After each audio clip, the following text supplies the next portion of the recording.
आज digital marketing शिकणाऱ्या प्रत्येक बिगिनरच्या मनात एकच प्रश्न असतो, पेड मार्केटिंग करायला पाहिजे का ऑर्गॅनिक मार्केटिंग? ऍड चालवायचं की कंटेंट तयार करायचं? 2026 मध्ये कॉम्पिटिशन खूप वाढलेलं आहे. प्लॅटफॉर्म बदलत आहे, अल्गोरिदम स्मार्ट होत आहेत, म्हणून डिसिजन ब्लाइंड घेणं खूप रिस्की ठरू शकतो. तुम्ही एखादा बिगिनर कंटेंट क्रिएटर असाल किंवा एखादा स्टार्टअप ओनर जरी असाल, तर आजच्या काळात तुम्हाला कंटेंट करणं तितकंच महत्त्वाचं आहे. पेड आणि ऑर्गॅनिक मार्केटिंग यांचा डिफरन्स, यूज केस, रिस्क, आरओआय आणि बिगिनर रोडमॅप समजून घेतल्याशिवाय स्टार्ट करणं चुकीचं होईल. तर हा व्हिडिओ नक्की शेवटपर्यंत पहा. त्याच्या अगोदर आपण हे समजून घ्या की मार्केटिंग म्हणजे काय. मार्केटिंग म्हणजे फक्त ऍड चालवणं असातला भाग नाही, किंवा मार्केटिंग म्हणजे योग्य प्रोडक्ट योग्य मेसेजसह योग्य ऑडियन्स पर्यंत पोहोचणं, त्याला मार्केटिंग बोललं जातं. आणि तुमचा प्रोडक्ट कितीही चांगला असला तरी तो लोकांपर्यंत पोहोचत नसेल तर सेल्स होणार नाही. आणि त्यातच जसं सेल्स होणार नाही तसं तुमचा बिझनेस सुद्धा ग्रोथ होणार नाही. कुठल्याही बिझनेसला मार्केटिंग हा बॅकबोन सारखं काम करतं. आणि मी बरेचसे काही बिझनेसमॅनला पाहिलेलं आहे की ते मार्केटिंगला खूप लाईटली घेतात. मार्केटिंग करण्याच्या दोन मेथड आहेत. एक आहे ऑर्गॅनिक मार्केटिंग, दुसरं आहे पेड मार्केटिंग. तर यामधलं दोघांचा डिफरन्स काय ते आपण समजून घेऊया. ऑर्गॅनिक मार्केटिंग म्हणजे काय? ऑर्गॅनिक मार्केटिंग म्हणजे पैसे न देता नॅचरली ऑडियन्सला बिल्ड करणं with help of Facebook, Insta, YouTube.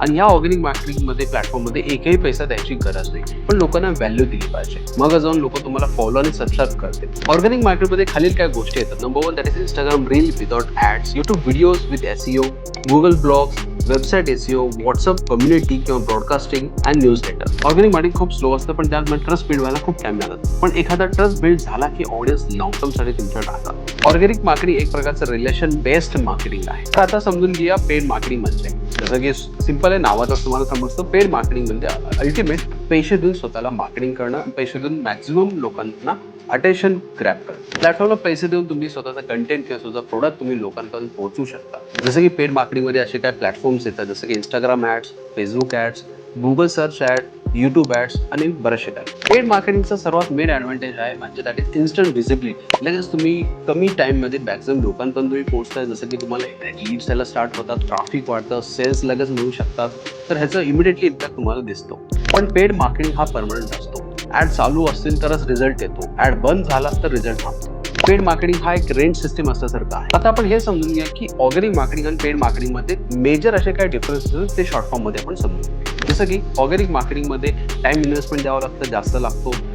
Money investment कमी असते, रिझल्ट उशिरा मिळतो, पण लॉंग टर्म साठी ते खूप फायदेशीर ठरतं. आणि पेड मार्केटिंग मध्ये तुम्हाला पैसे गुंतवावे लागतात.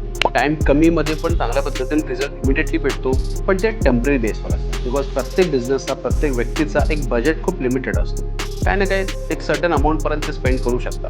शॉर्टमध्ये सांगायचं गेलं की ऑर्गॅनिक मार्केटिंग म्हणजे झाड लावणं, पेड म्हणजे फळ मार्केटमधून विकून. आता समजा तुम्ही जर बिगिनर असाल तर तुमच्यासाठी टाइम वर्सेस मनी रियालिटी आपण काय आहे ते समजून घ्या. बिगिनर्सकडे सहसा टाइम जास्त असतो, पैसा कमी असतो. पण पेड ऍड्स मध्ये मिस्टेक झाल्या तर डायरेक्ट फायनान्शियल लॉसेस होतात. आणि ऑर्गॅनिक मार्केटिंग मध्ये तुम्ही जर मिस्टेक केल्या तर कुठे कुठे लर्निंगला तुम्हाला टाइम भेटतं, आणि त्या जोरावर तुम्ही पुढचा जो कंटेंट असेल, पुढचा जो मार्केटिंग वे असेल ते तुम्ही स्मूथली करू शकता. नॉर्मली मी सजेशन करेन की जे बिगिनर असेल तर तुम्ही लर्निंग फेजमध्ये पहिला इम्पॉर्टन्स द्या, that is go with organic content. पेडमध्ये तुम्ही डायरेक्टली जाऊ नका. आता आपण प्लॅटफॉर्म वाईज डिफरन्स समजून घ्या की कुठल्या कुठल्या प्लॅटफॉर्मचे कशा पद्धतीचे ऑर्गॅनिक आणि पेड हे डिफरन्शिएट असतात. Number 1 that is Instagram marketing. इंस्टाग्राममध्ये ऑर्गॅनिक मार्केटिंग म्हणजे reel, post, stories, consistency, hook, value आणि रिटेन्शनवर फोकस करावं लागतं. आणि सर्वात महत्त्वाचं, इंस्टाग्राम अल्गोरिदम कंटेंटची क्वालिटी बघतो, नाही बजेट. त्यात आता पेड सांगायचं गेलं की इंस्टाग्राम पेड मार्केटिंग म्हणजे स्पॉन्सर रील्स, लीड्स आणि सेल्स कॅम्पेन, जे ऍड दिसतात आपल्याला स्क्रोल करताना, त्या टाईपचे ऍड्स म्हणजे पेड.